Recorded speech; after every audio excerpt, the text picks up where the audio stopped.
I was head of drums for 17 years at Drum Tech Man and Boy. In a quick sort of history lesson, I wrote all the foundation course, all the one-year courses and the degree course as they were happening. So it was a bit of, you know, we created a little bit of history there, and I'm very proud of that. I don't think any of my stuff kind of exists, but you know, I'm in the walls, so to speak. You know, I'm in the rooms, and had a great time there for the most part. You know, it was a fantastic environment, and I love being there, which is why I stayed so long. So that's where I'm coming from a teaching point of view, and you know, I taught private at the same time and stuff.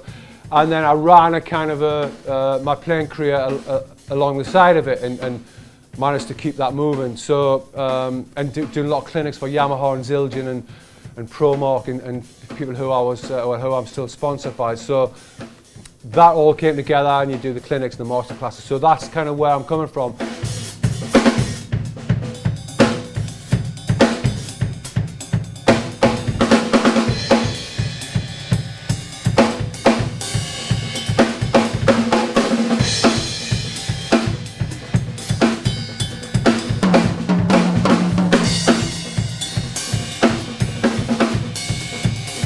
Just to kick off this thing of, you know, the theme of the night is, you know, what do we do as drummers, you know?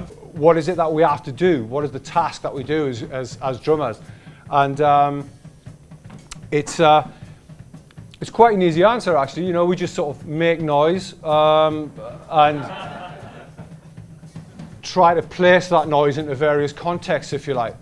So everything that drumming sort of boils down to is, well, what do we practice to become drummers to make that noise? So this thing about practicing in a certain way to develop the skills to be a drummer is totally dependent on you in terms of what you want out of being a drummer, what direction you want to go in. If you want to be a freelance player where perhaps you need to be versatile, or you need to read, or you need to play in more complex styles as opposed to playing in less complex styles, for example, then that's your call. So essentially, we've all got that choice to make in terms of what to practice. So over the years, in terms of what I've done and what I've found to be the best way to do it, is just to kind of try to practice all the core elements of performance, and then just see how far I can stretch that. So I have a very kind of simple approach to practicing, and which is what I do in my teaching and what I do for myself.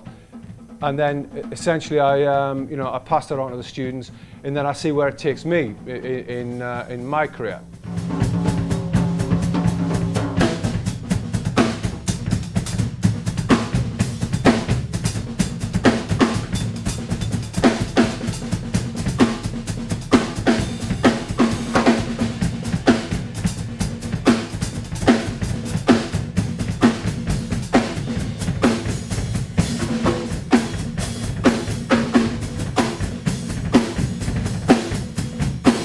The scary thing about practicing is that, you know, practice makes perfect, so to say.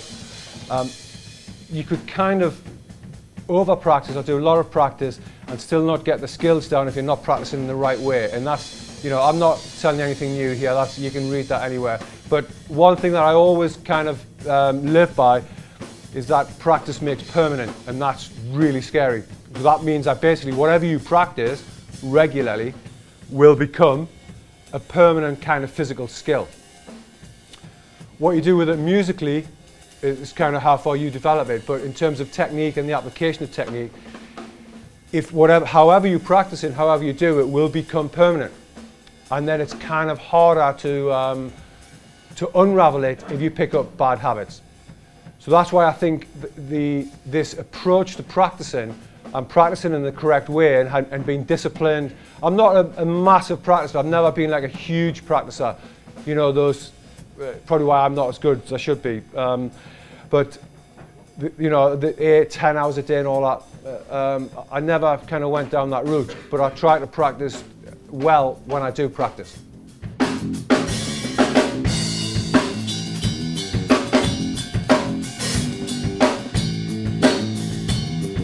If you're doing any sort of odd time stuff in general, my big advice is to take it right down to the least amount of pulses.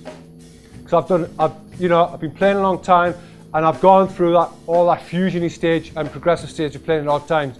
And I still love to play in odd time, you know, when I have to.